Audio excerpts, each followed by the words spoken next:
creer, no esta que se agotó ya con la propuesta política vigente?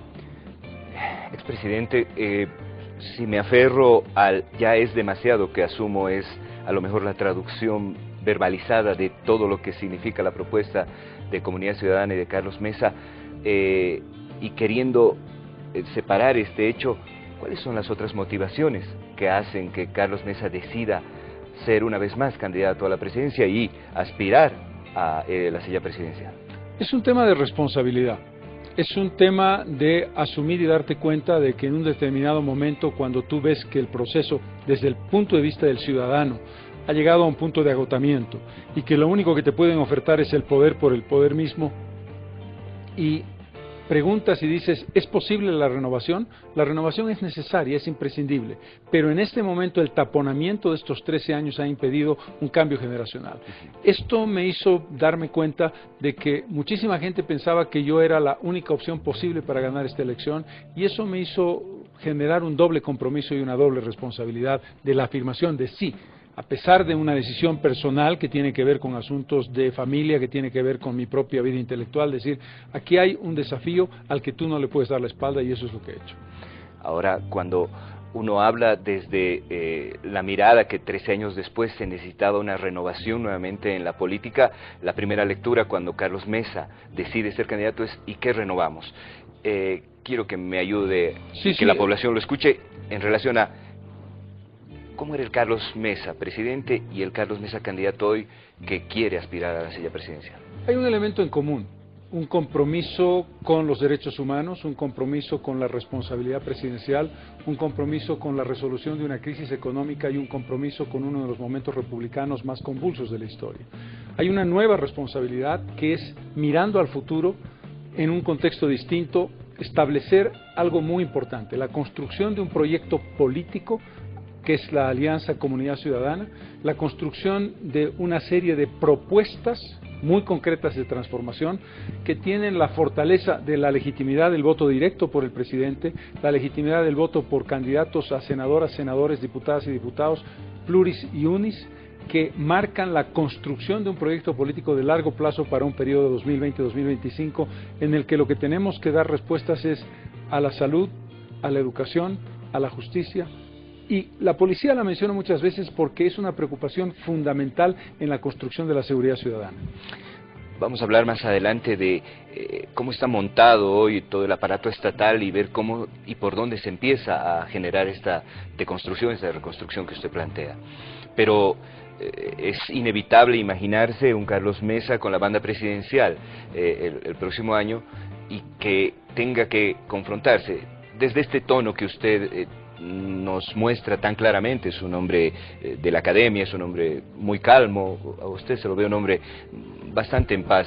¿Cómo se maneja un país que definitivamente habita en la conflictividad? La pregunta tiene sentido y uno respondería, gobernar Bolivia es difícil, gobernar cualquier país es difícil, pero hay una fe muy fuerte en una consistencia de la vocación democrática del país. Bolivia escogió dos momentos que son ya parte fundamental de la historia. El 10 de octubre de 1982 derrotó el pueblo boliviano a la dictadura militar, lo hizo con muchísimo sacrificio y le dijo al mundo y se dijo a sí misma, hemos decidido que la democracia es la forma que queremos escoger para vivir. Y la segunda fecha histórica es obviamente el 21 de febrero del año 2016, cuando el gobernante nos pregunta, ¿quieren que yo me postule indefinidamente para ser presidente vitalicio del país? Y la respuesta categórica es no. Y ese no no tiene que ver con que me simpatiza mucho, poco o nada el gobernante. No, no tiene que ver con eso. No tiene que ver con personales afinidades o antipatías por Evo Morales de la población. Tiene que ver con una vocación democrática, una fe de decir la renovación democrática es fundamental en la construcción del futuro. Expresidente, ha mencionado un par de hitos que son importantes y que los ha marcado este proceso de gobierno que hemos vivido los 13 años, y eso desde luego habla de una apertura a no pensar que esto simplemente ha sido un despropósito. Hay otro elemento que desde luego se destaca, y es que hoy el funcionario público, el viceministro, el ministro, está prácticamente obligado a estar en contacto con las comunidades, con las dirigencias, con los movimientos sociales. Usted es de viajar, usted va a mantener esa cercanía que se ha dado de alguna manera estos últimos 13 años con los movimientos sociales. La cercanía que tienes que tener con el ciudadano como ciudadano, Sí, sí. y con la comunidad como construcción colectiva, por eso nuestro nombre Comunidad Ciudadana, Sí, sí. no solamente tiene que hacerse, es imprescindible y es parte fundamental de la construcción de un proyecto político. Lo que ha pasado, sin embargo, originalmente la propuesta del actual gobierno del MAS era la cercanía con los movimientos sociales. A medida que ha ido pasando el tiempo, ha repetido las viejas prácticas políticas de los años 50 de un partido histórico como el MNR, el prebendalismo, la cooptación y en algunos casos incluso la corrupción, lo que ha ido distorsionando ese contacto y esa conexión que fue originalmente espontánea y muy positiva, pero que se ha ido degradando progresivamente. Lo que tenemos que hacer es la recuperación de espacios.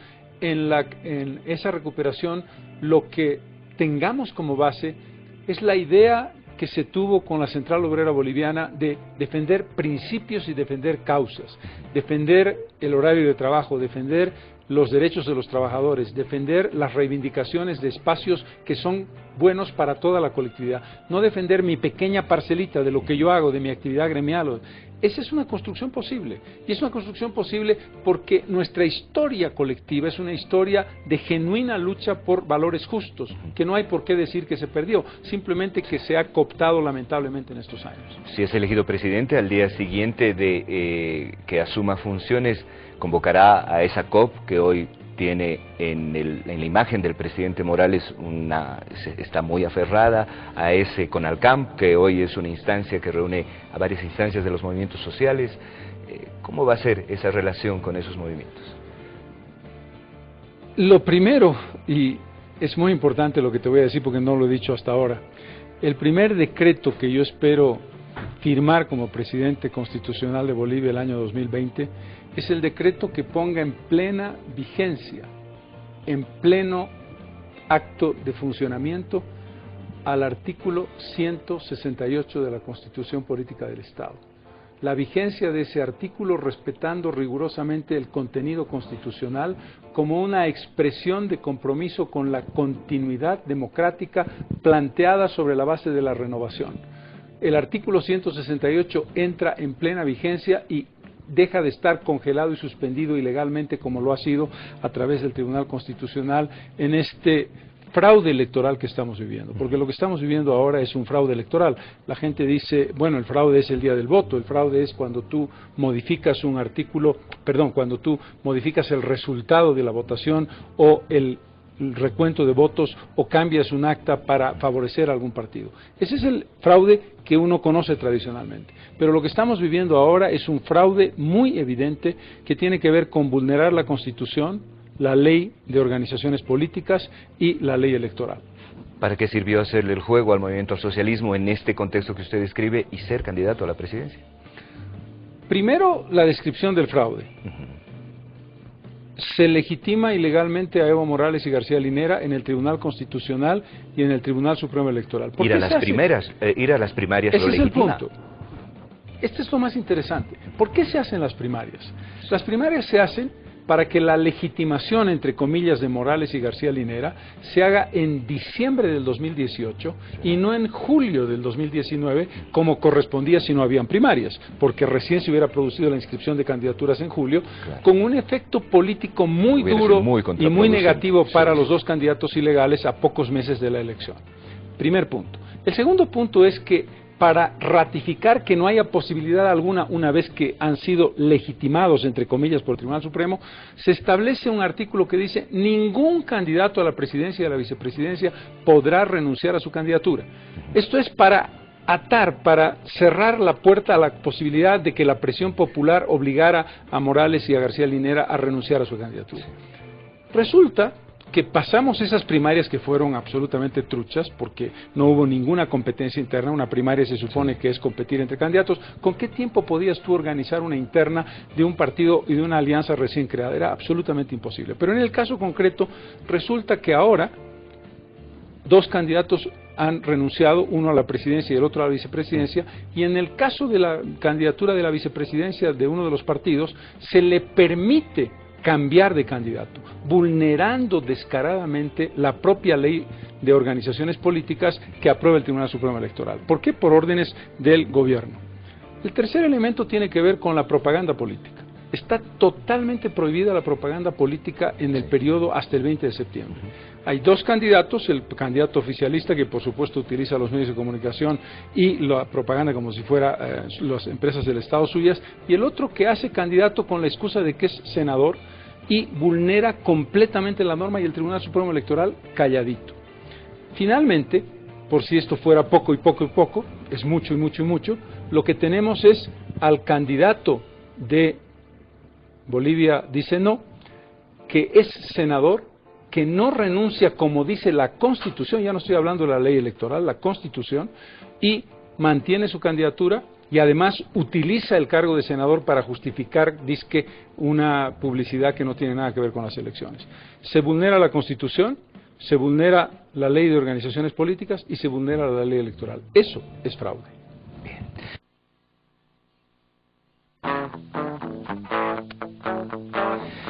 Expresidente Mesa, cuando usted piensa, cuando usted se dirige a la población, ha decidido hacerlo a través de las redes sociales. ¿Por qué? Primero, las redes sociales son un fenómeno de comunicación fundamental del siglo XXI. Segundo, tienen una aproximación muy importante, aunque no exclusiva, a los jóvenes. Tercero, es un medio novedoso en el cual uno se mueve y en el cual yo me muevo con comodidad y con satisfacción para acercarme a la gente. Pero este es un medio tradicional. Sí, y no lo hemos dejado de lado en absoluto. Nosotros creemos que la televisión tiene una importancia extraordinaria, el periodismo trabajado multimedia tiene una importancia extraordinaria. En consecuencia, no es que haya una preferencia, sería una ingenuidad suponer, no solamente en Bolivia, no solamente en Bolivia, sino en cualquier país del mundo, que la televisión y los medios tradicionales, fundamentalmente radio y televisión, porque los medios escritos ahora están en línea y tienen otra lógica, no tienen importancia, y por eso estoy satisfechísimo y encantado de estar conversando contigo a través tuyo con la audiencia que tiene RTP y tu programa. Ahora, las redes sociales suman, restan. ¿Qué se hace con esos piratillas que a veces están en las redes y que atacan, punzan? No, ¿cómo se maneja eso? Diría yo que suman, restan, multiplican y dividen. Se hacen todas las operaciones. No, es parte. Hay una cosa que es fundamental. Uno tiene que asumir la transformación que los medios de comunicación enfrentan, y las redes sociales tienen la gran virtud de la universalidad, la gran virtud de la interactividad, la gran virtud de la conexión múltiple, pero tienen el peligro de lo que en inglés se llama fake news, o noticias falsas, sí, o noticias que se llaman, que no son las que tienen que ver con la verdad. ¿Cómo distingues tú el grano de la paja? Esto es muy difícil. A medida que la gente se va acostumbrando a las redes, y tú te vas a dar cuenta muy fácilmente, y ustedes tienen ahí una gran ventaja, sí, es decir, apareció una noticia, dice que el presidente o dice que Carlos Mesa ha hecho tal cosa, aparece una fotografía incluso. Sí, sí. Al principio te la crees, te compras el paquete, pero después dices, a ver, ¿será verdad? No, esa noticia se habló hace 4 años, no, esa ha sido manipulada. Y entonces inmediatamente se busca la fuente. Sí. Y tú dices, ok, si la fuente es un periódico serio, si la fuente es un canal de televisión serio, si la fuente es una radio seria, entonces me la creo. Pero hay que jugar con el riesgo. No hay que tenerle miedo, porque todo motivo de transformación y de cambio al siglo XXI tiene defectos y virtudes. Porque el medio en sí mismo no es bueno ni malo, como todos lo sabemos. Claro. Los canales de televisión no son buenos ni malos por definición. Son buenos o malos según la orientación, sí, que tengan, el contexto en el que estén. Expresidente, se lo preguntaba porque de alguna manera el trabajo de los medios de comunicación masivos, como son la radio y la televisión, hoy están en un ojo de la tormenta, porque, y voy a recurrir a su vena periodística. ¿Usted cree que los medios de comunicación hoy son censurados o se autocensuran? Que podría ser peor que la primera versión. En lo que se refiere al caso de Bolivia, yo te diría que hay una presión del poder del gobierno sobre los medios de comunicación, que se traduce en, de pronto el presidente mira a un periodista y le dice, ¿de qué periódico, de qué medio eres tú? Porque has dicho tal cosa que es una mentira. Eso es una forma terrible, que el presidente te señale con el dedo y te acuse de algo. Segundo, el cartel de la mentira. Tercero, impuestos internos. Cuarto, ¿te doy publicidad o no te doy publicidad? ¿A tu programa? No, no tu programa. Nosotros tenemos derecho, y lo dicen sin ruborizarse, a darle publicidad a los amigos y a no dársela a los enemigos. Esto genera en este espacio de estos 13 años una limitación a la libertad de expresión que no había en el pasado.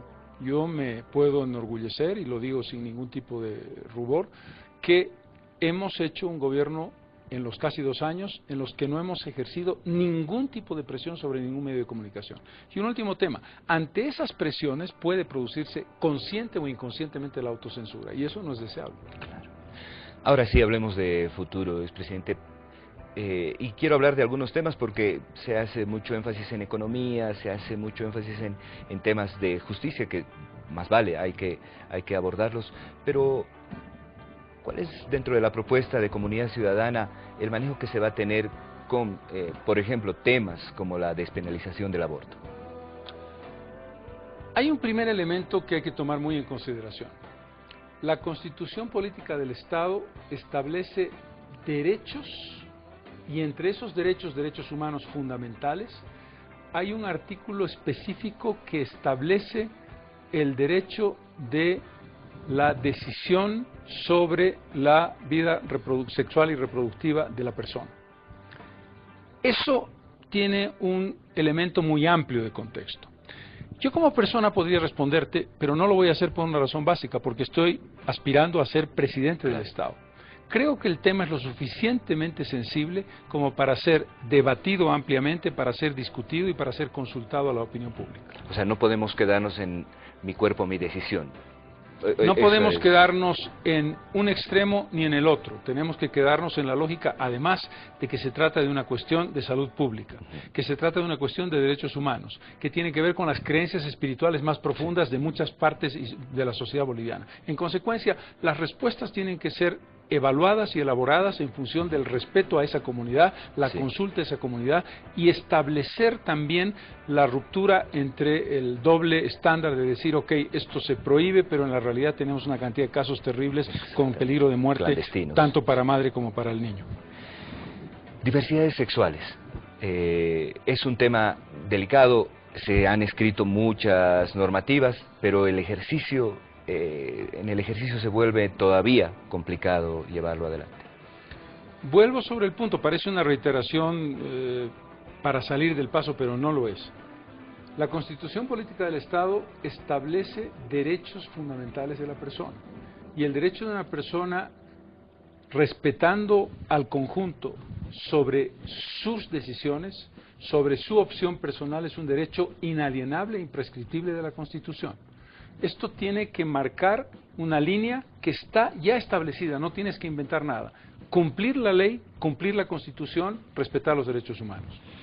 Hay otro tema que de verdad en este momento parecería habérsele salido de las manos a todo el aparato estatal, gobiernos municipales, gobiernos departamentales, el gobierno central, y es la violencia contra las mujeres. Y es que aparentemente el trabajo de los organismos no gubernamentales hicieron muy buena tarea, dejándonos leyes muy bien escritas, muy bien redactadas, pero implementarlas se está volviendo una traba, y hoy las cifras de mujeres muertas a manos de sus parejas es realmente preocupante.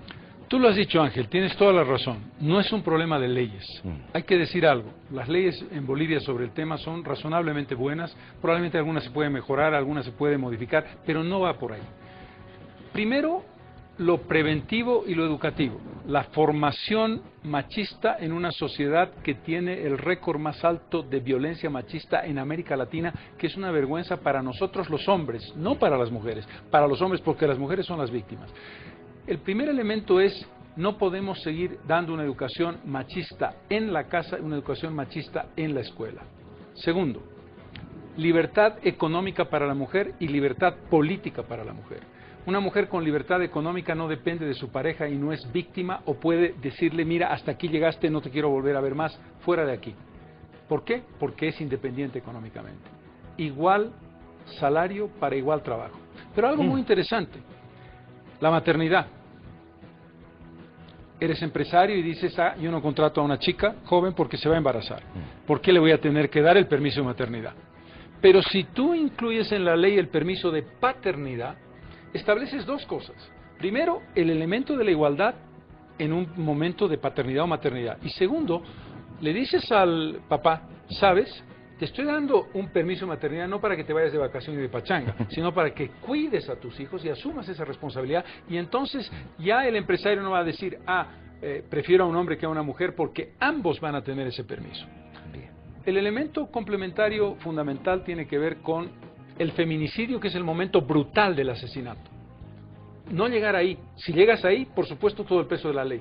Pero el punto de partida, la primera vez que un hombre pega a una mujer, la violencia física, y la mujer lo denuncia, y viene el cuento, te juro que es la última vez, perdóname por favor, le juro señor juez, no va a volver a ocurrir, ha sido un momento de ofuscación, ni momento de ofuscación ni nada, no, ahí tiene que caer la ley con todo su peso, con todo lo que representa esa acción, para que cortemos de raíz este proceso.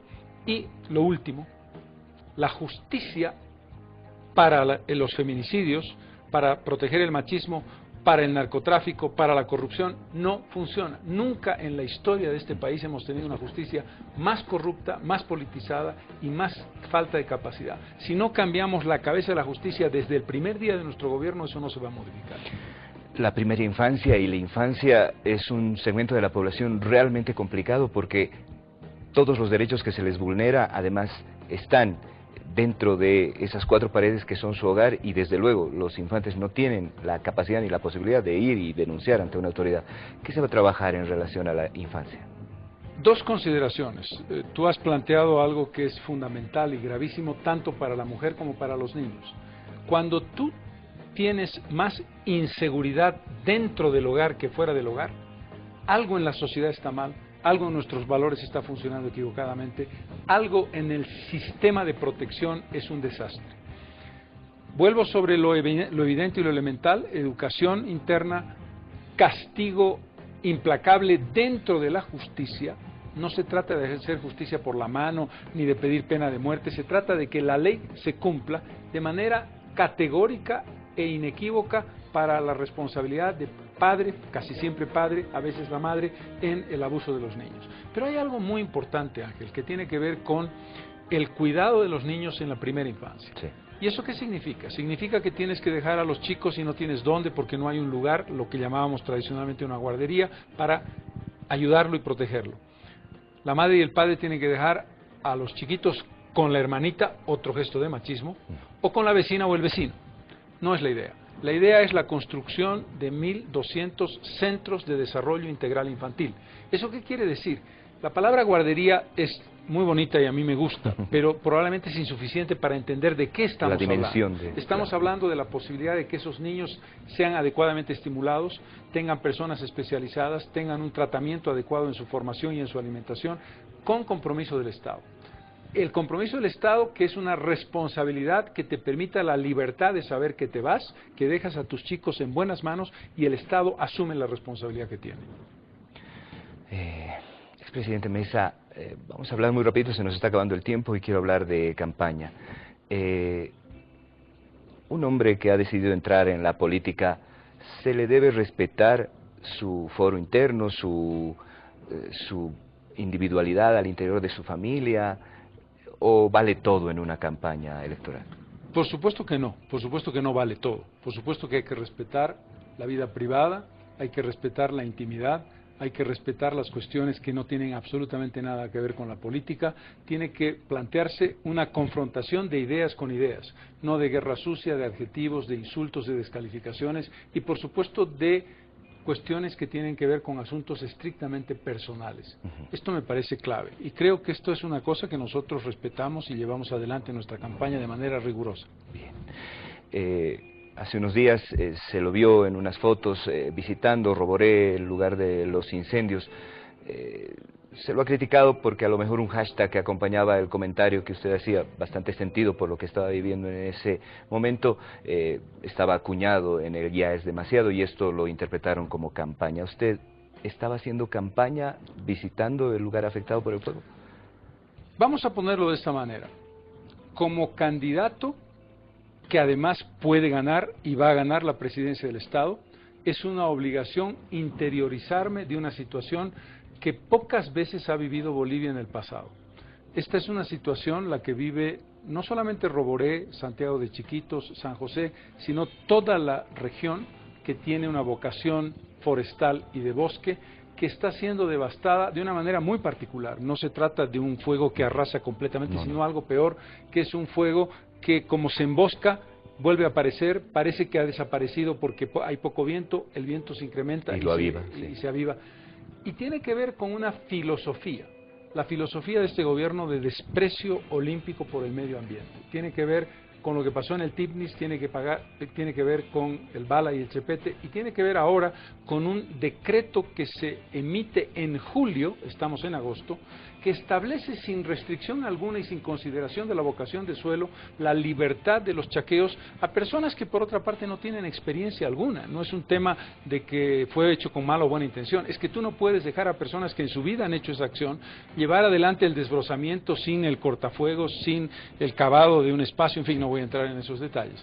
Esa fue la razón por la que estuve yo en Roboré, para comprobar la realidad, para vivirla directamente y no hablar de memoria. Y creo que fue legítimo, sentí indignación porque encontré una respuesta tardía y encontré una actitud muy, nosotros lo podemos todo, ahora se han dado cuenta que no lo pueden todo, pero lo más importante, si esto es lo que vamos a tener ahora, lo que estamos viviendo ahora, ¿cómo serán 5 años más vinculados al medio ambiente y a la crisis climática? Eso es lo que nos espera con el gobierno del presidente Morales. ¿Qué va a hacer con las empresas estatales deficitarias si usted es presidente? La pregunta de fondo es, ¿qué voy a hacer con las empresas estatales? No solamente unas u otras. No ha estado en nuestros planes ni en nuestro programa la privatización. Y no ha estado por una razón básica, porque tu pregunta tiene sentido. Lo que tenemos que lograr es que empresas emblemáticas como YPFB o como Entel o como BOA, en el caso de los servicios, que nos ha generado una preocupación que hasta el propio gobierno reconoce, funcionen eficientemente, productivamente y en las asociaciones que ya tienen con el Estado, perdón, con la empresa privada, sean capaces de generar recursos adecuados al país. O sea, la solución no es privatizar porque ya hemos vivido esa experiencia y no tenemos por qué repetirla. La solución es darle el espacio de productividad, el espacio de eficiencia y el espacio de rentabilidad que son necesarios. Señor Mesa, y he hecho este cambio de manera arbitraria porque voy a terminar donde he empezado y yo hacía referencia al 21 de agosto de 1971 y voy a intentar preguntarle a el historiador, a partir de este contexto, sus consideraciones con el 21 de agosto y este 21 de agosto de 2019 donde ha habido una suerte de paro cívico que le exige a las instancias de Estado respetar el 21F, pero si es correcto y si es justo con la historia, si es justo con la memoria de todas las personas desaparecidas y muertas, hacer un paralelo con lo que estamos viviendo hoy y lo que vivimos el 71. Son dos fechas que tienen un parentesco, que no están separadas entre sí. Tú lo has dicho muy bien.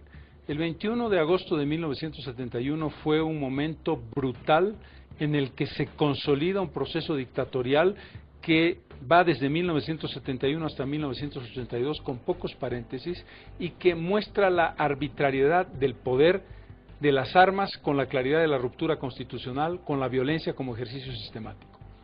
Este 21 de agosto podríamos decir que se recuerda esa fecha que fue negra en la historia del país, pero se recuerda un 21 de febrero, que en el contexto de la democracia es una afirmación democrática de que no queremos volver al viejo esquema. No es que estoy tratando de hacer analogías entre un momento y un presidente y otro presidente, no. Estoy tratando de decir, nuestra vocación democrática, mira tú cómo coincide con este 21 de agosto, para decirle al presidente, no queremos un presidente vitalicio, por una razón fundamental, porque el poder total corrompe totalmente, porque la magia el secreto de la democracia, de vivir en comunidad, es que seamos capaces de renovarnos, que seamos capaces de decir, mira, yo tengo un gran proyecto político. Este proyecto político no está encarnado en mí. Si yo les dijera que mi proyecto político soy yo, ustedes dirían, ¿qué le pasa a este señor? ¿Quién se cree que es? ¿Se cree un iluminado? Estaría yo loco para decirlo. El presidente tiene que entender que su proyecto político, el proyecto que inició el 22 de enero del año 2006, es un proyecto político que lo va a trascender si él es capaz de entenderlo así. Si él no es capaz, y no es capaz porque quiere renovarse permanentemente él, no renovar a su partido, acabará agotándolo como ha pasado. Y la historia de Bolivia no nos engaña. El caudillismo que se lleva el proyecto político con el caudillo que muere, porque las personas tenemos la mala costumbre de morir, Ángel. Nos vamos a morir, pero cuando hay una causa que vale la pena, por la que uno tiene que apostar, esa causa está por encima de la persona. Ojalá que el presidente lo entendiera. Muchísimas gracias. Muchísimas gracias. No, espero que se haya sentido cómodo. Espero que haya sido una entrevista que haya sido un aporte. Muchísimas gracias.